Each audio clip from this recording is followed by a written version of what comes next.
Hey 12th class, a very good morning to you all. Haloalkanes and haloarenes हमारा काफ़ी सारा हो चुका था। एक लास्ट पार्ट बचा हुआ है बिल्कुल छोटा सा, उसको आज हम कवर कर लेंगे। हमारा पूरा चैप्टर कवर हो जाएगा।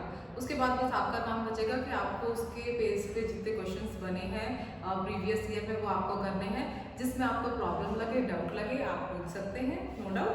ठीक है, तो हम हमारा लास्ट टॉपिक स्टार्ट करते हैं और फटाफट इसको खत्म करते हैं इस चैप्टर को। चलो, लास्ट में हमें क्या करना है, रिएक्शन विद मेटल्स करके दिखाना है कि मेटल्स के साथ अगर हम रिएक्शन करेंगे हेलो एल्केन की तो क्या होगा। Okay, let's start.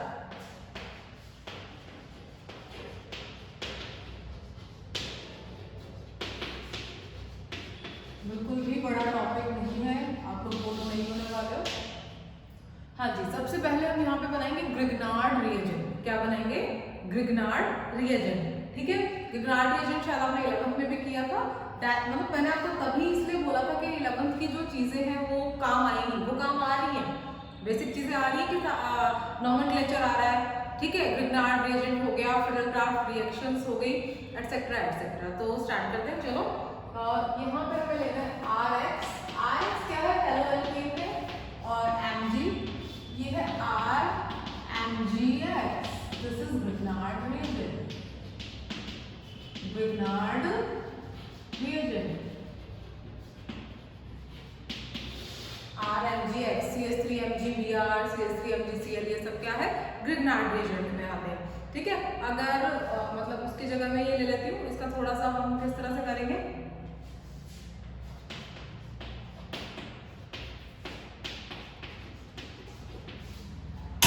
थोड़ा सा क्या करना है हमें, मतलब उसके साथ इसको जोड़ो। Cl का नेगेटिव रहेगा तो पॉजिटिव रहेगा, आगे जाके ये टूटे तो गई फॉर श्योर। ठीक है, इसके अंदर हम हाइड्रोनियम आयन प्रोवाइड करवाएंगे तो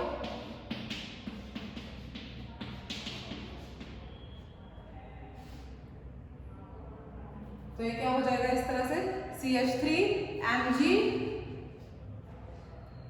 यस, ये आपका ग्रिग्नार्ड रिएजेंट, इसको एक बार यहीं छोड़ेंगे। हाइड्रोनियम आयन अगर आप इसमें प्रोवाइड करवाओगे तो ये थोड़ा MgOHCl भी बन जाएगा।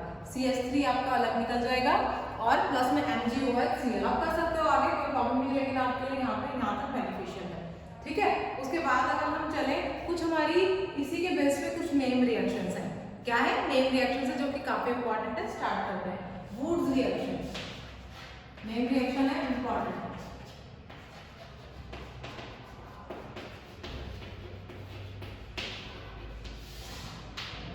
हाँ जी, अब इसमें आपको क्या करना है, देखो मैं आपको एक जनरल वे बता देती हूँ।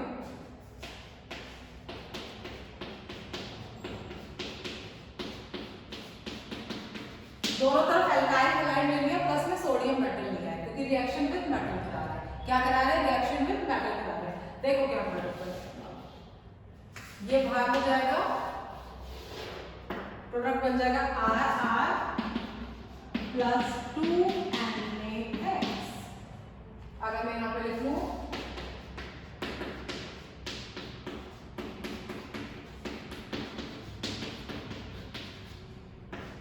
NaCl यहाँ से निकाल दो। और एक बड़ी बात, जितनी भी रिएक्शन होगी ड्राई ईथर की प्रेजेंस में होगी।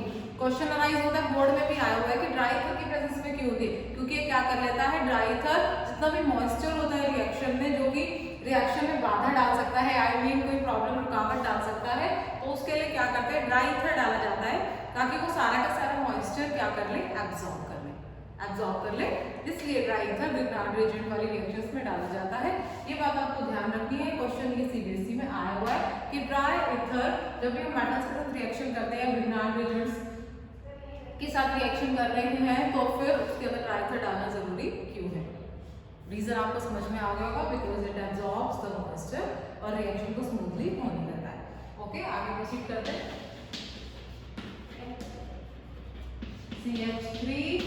CH3 plus 2NaCl। देखो भाई कितनी सिंपल है, इससे सिंपल रिएक्शन आई थिंक तो नहीं है हेलो एल्केन हैलाइड में। Let me check, screen is visible to you और नॉट। स्क्रीन तो चकाचक दिखाई दे रही है, बिल्कुल दिख रही है। ओके, अब आप देखेंगे नेक्स्ट जो रिएक्शन है उसका नाम है वुड्स फिटिंग। क्या नाम है? Wurtz Fittig. वो भी नेम रिएक्शन है। पहले बता दूं, डायरेक्ट नहीं पूछेगा, डायरेक्ट नहीं पूछेगा, रिएक्शन कंप्लीट करने को दे सकता है।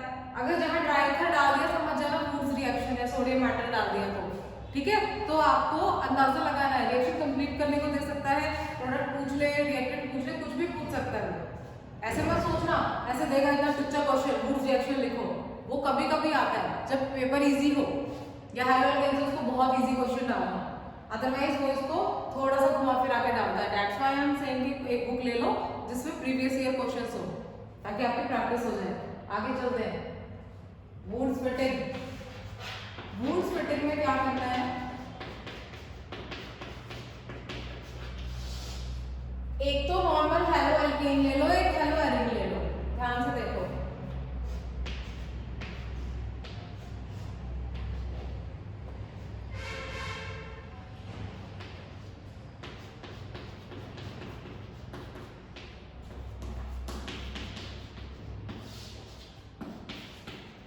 ड्राई ईथर 2NaCl निकाल दो, स्क्वायर ले लो, कुछ भी ले लेना भाई, कोई प्रॉब्लम नहीं।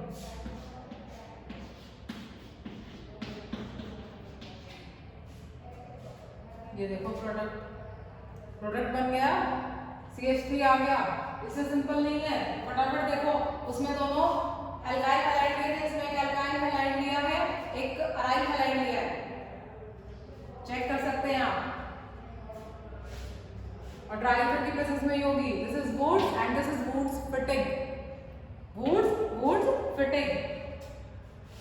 शैल आई रब इट?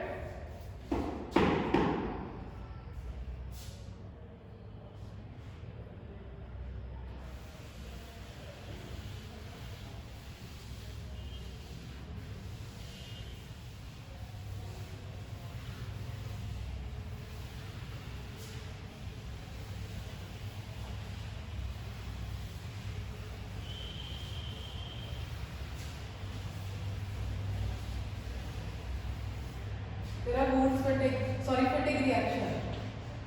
पहले थी वुड्स, सेकंड वुड्स फिटिंग, फिर फिटिंग।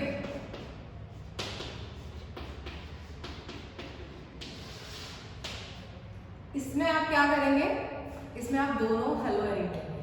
ध्यान रखना, इसमें आप दोनों हेलो एरिन करेंगे लाइक दिस।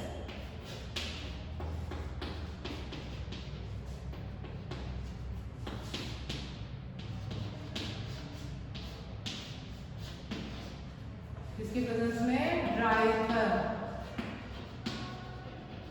2NaCl निकाल दो, प्रोडक्ट उलामेन रिएक्शन थी ना, क्या बनता था उलामेन में? बाइफिनाइल।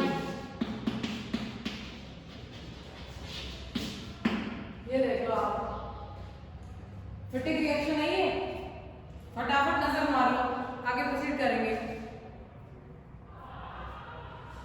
ठीक है, फिटिंग रिएक्शन है ये। उसके बाद आगे चलते हैं। एक क्वेश्चन आता है, ध्यान से सुनना, कि भाई जो मतलब हेलो एल्केन होते हैं, हेलो एल्केन और हेलो एरीन, इनमें से मतलब कौन ज्यादा रिएक्टिव होता है towards nucleophilic substitution reaction? Halo alkane और हेलो एरीन में कौन ज्यादा रिएक्टिव होता है फॉर न्यूक्लियोफिलिक सब्स्टिट्यूशन रिएक्शन? क्या बोलेंगे आप? बताओ, सोच के देखो। आपको लग रहा होगा हेलो एरीन है, इजीली हो जाएगा, कहीं पे भी और तो पैरामेटा पे आप लगा देंगे, लेकिन ऐसा क्या मतलब उसके अंदर थोड़ा सा हेलो एरीन में क्या प्रॉब्लम हो जाती है? देखो, ये हमारा हेलो एरीन है, ठीक है। अगर मैं इसके स्ट्रक्चर बनाती हूँ, सपोज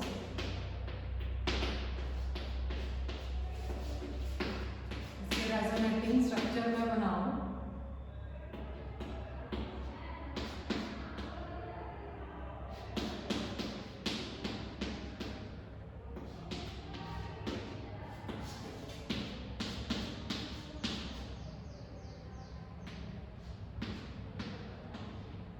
दिख रहा होगा, और ये पहले भी मैं आपको सिखा चुकी हूँ 11th में बहुत अच्छे से।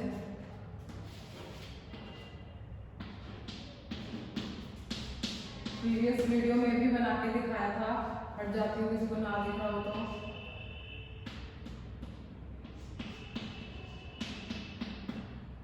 ये घर, ये घर।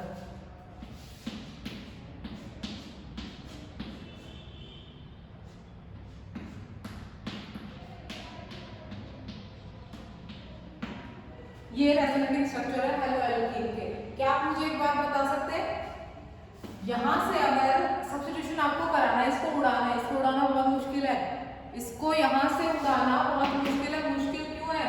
क्या आप ये देख रहे हो, आप ये देख रहे हो क्या है, ये डबल बॉन्ड पार्शियल, ये परमानेंट नहीं है, लेकिन आ रहा है रेजोनेंस की वजह से। क्यों आ रहा है? Because there is a delocalisation of pi electrons. Electrons का डीलोकलाइजेशन है over the benzene ring, that's why it is acquiring partial double bond character. And आपको पता है कि डबल बॉन्ड और सिंगल बॉन्ड में से कौन स्ट्रॉन्ग रहता है? ऑब्वियसली डबल बॉन्ड स्ट्रॉन्ग रहता है। तो डबल बॉन्ड यहाँ से इसका निकलना बहुत मुश्किल हो जाता है। जब तक ये नहीं निकलेगा तो कोई और आके सब्स्टिट्यूट वहां पे कैसे होगा? तो अगर सब्स्टिट्यूशन होता भी है तो कहीं ऑर्थो पे करा दिया, पैरा पे करा दिया, इजंट इट, तो हम वहां करा सकते हैं। और इसमें ऑर्थो और पैरा पे ही सब्स्टिट्यूशन पॉसिबल है, क्योंकि मैंने आपको बताया था डीलोकलाइजेशन ऑर्थो और पैरा पे ही होता है इलेक्ट्रॉन्स का। देख लो इसको, आप नजर मार लो, आपसे कोई पूछ ले कि जो हेलोएरीन्स हैं वो लेस रिएक्टिव है टुवर्ड्स न्यूक्लियोफिलिक सब्स्टिट्यूशन रिएक्शन। इसका रीजन यही है कि due to delocalisation of pi electrons it acquires plus R effect. Plus R effect है, रेजोनेंस इफेक्ट है, उसकी वजह से ये partial double bond character acquire कर लेता है, जिसको ब्रेक करना थोड़ा मुश्किल हो जाता है as compare to haloalkane. Haloalkane में सिंगल बॉन्ड होता है, वहां से निकलना और कोई भी चीज आके एक्वायर करनी बहुत ईजी होती है।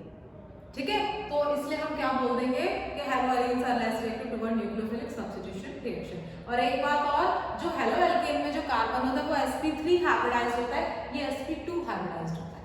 ये बात आप याद रखेंगे, मैंने रीजन भी नोट डाउन किया था। हाँ जी, कि डिफरेंट होता है हाइब्रिडाइजेशन।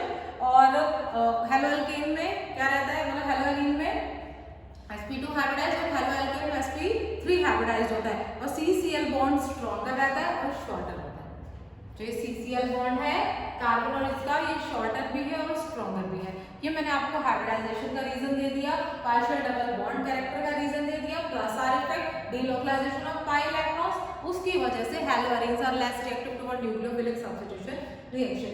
आई होप ये क्वेश्चन आपको क्लियर हुआ है। नहीं क्लियर हुआ है तो आप मेरे से पूछ सकते हैं इसको, क्वेश्चन बहुत ज्यादा इंपॉर्टेंट है। ठीक है, आगे चलते हैं,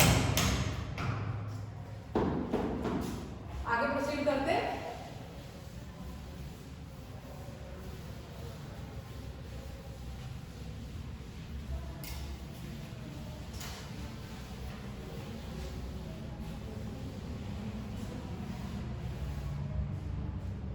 हाँ जी, आगे देखते हैं। चलो, उसके बाद कुछ रिएक्शन है इलेक्ट्रोफिलिक सब्स्टिट्यूशन, कभी कभी आ जाते हैं पेपर में, नजर मारना। लास्ट टॉपिक,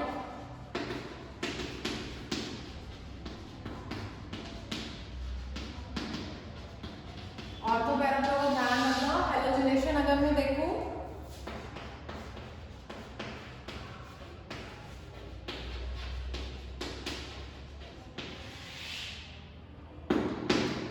हेलोजिनेशन अगर मैं देखूं बेंजीन की अनहाइड्रस AlCl3,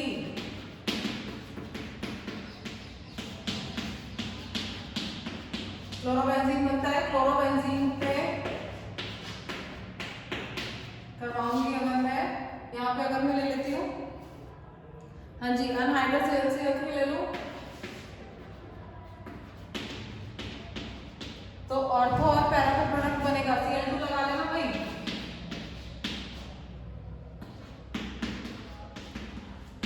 मेजर होता है पैरा वाला, स्टेबल होता है, सिमेट्रिकल होता है, ऑर्थो और पैरा। हेलोजिनेशन इस तरह से होगा।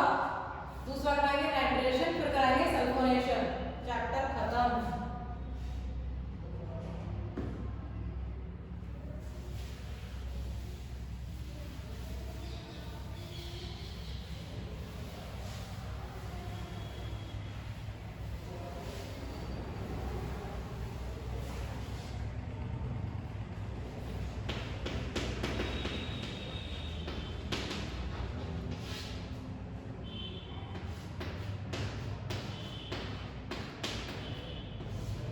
कंसंट्रेटेड HNO3 ले लेते हैं, H2SO4 भी लेते हैं इसमें।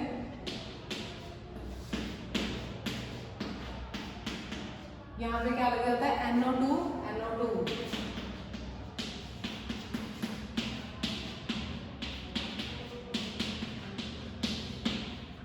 देखो नाइट्रोजन में, उसके बाद आता है अपने पास सल्फोनेशन। दिख रहा है कि नहीं दिख रहा? दिख तो रहा है। सल्फोनेशन आखिरी रिएक्शन।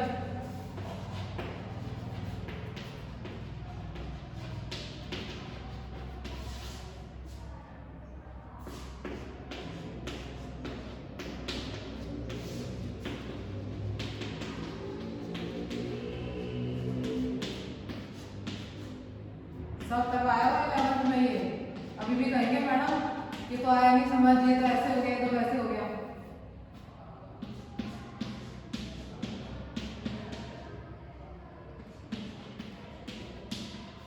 सल्फोनिक एसिड होता है SO3H, 1-फ्लोरो बेंजीन सल्फोनिक एसिड, ठीक है 1-फ्लोरो। इसमें पैरा आ जाएगा, पैरा बेंजीन सल्फोनिक एसिड। बहुत तो है, नामकरण कर लेना इनका। सल्फोनेशन कुछ इस तरह से होता है, और ये ना लगाओ तो सीधा SO3H लगा देना ऊपर ऊपर, ठीक है, ध्यान रखना। बहुत सिंपल रिएक्शंस है सल्फोनेशन की, नाइट्रेशन की, हैलोजनेशन की, काफी इजी है। आई होप ये आपको चैप्टर क्लियर हो गया होगा। कुछ भी डाउट्स लगते हैं SN1 SN2 की रिएक्टिविटी देखना, एग्जाम्पल देख देख के NCERT के क्वेश्चंस करना, बहुत इंटरेस्टिंग क्वेश्चंस हैं NCERT के इसके, और प्रीवियस ईयर देखना। जिसमें भी डाउट लगता है विदाउट हेजिटेशन आप पूछ सकते हैं। अगर मैं रिप्लाई ना कर पाऊँ प्लीज़ आप कॉल कर सकते हैं, ठीक है। तो till then bye bye, please इसको कर लीजिए।